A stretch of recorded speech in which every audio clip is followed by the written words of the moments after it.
नमो नमः बच्चों, आज हम संधि प्रकरण पढ़ेंगे। इसकी परिभाषा, दो निकटतम वर्ण अर्थात जो पास पास हों उनके बीच में कोई और वर्ण ना हो। दो निकटतम वर्णों के परस्पर मिलने पर जो परिवर्तन या बदलाव होता है उसे संधि कहते हैं। संधि के मुख्य रूप से तीन भेद होते हैं: स्वर संधि, व्यंजन संधि और विसर्ग संधि।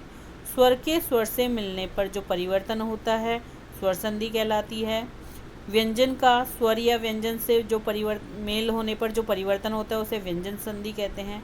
और विसर्ग का स्वर या व्यंजन से मेल होने पर होने वाला परिवर्तन विसर्ग संधि कहलाता है। आज हम स्वर संधि की चर्चा करेंगे।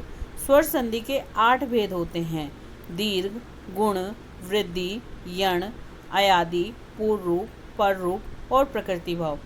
इन 8 भेदों में से 6 भेद मुख्य होते हैं जिन्हें हम संस्कृत में मुख्य रूप से पढ़ते हैं। वे हैं दीर्घ, गुण, वृद्धि, यण, अयादि और पूर्ण रूप। इन 6 भेदों में से आपने दीर्घ, गुण, वृद्धि, यण का विस्तृत जानकारी कक्षा 7 में अध्ययन कर लिया है।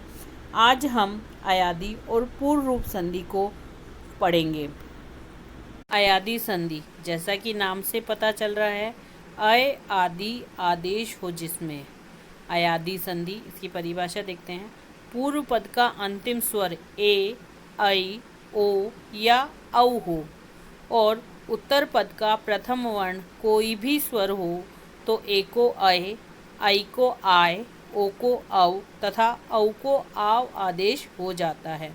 इसको हम नियम से, सूत्र से इस प्रकार भी लिख सकते हैं: ए धन स्वर बराबर ए को अय, ऐ धन स्वर बराबर ऐ को आय, ओ धन स्वर बराबर औ को आव, औ धन स्वर बराबर औ को आव। इसका उदाहरण देखते हैं। चे धन अनम, अब चे में ए है तो ए को हमने निकाल दिया, बना चे धन ए और अनम। क्योंकि हमें उत्तर पद में तो कोई परिवर्तन नहीं करना है तो हम अनम को यथावत रख लेते हैं। चे धन ए धन अनम।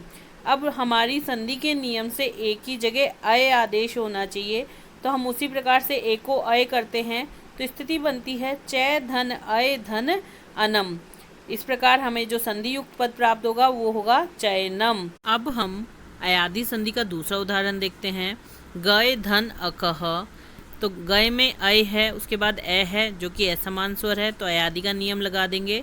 गय धन अय धन अकह, अय निकाल दिया, अय को आय आदेश कर देंगे अयादि से, तो गय धन आय धन अकह ये स्थिति बनेगी और इनका वर्ण संयोजन कर लेंगे तो पद प्राप्त होगा गायकह। अगला उदाहरण देखते हैं। पो धन अनम, पै में ओ है पो को ओ को हमने अव कर दिया तो बनेगा स्थिति पै धन अव धन अनम।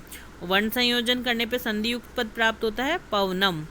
अगला उदाहरण, भौ धन उकह, भौ में औ है और उकह में ऊ है जो कि असमान स्वर है, तो औ को निकाल लेंगे तो स्थिति बनेगी भय धन औ धन उकह।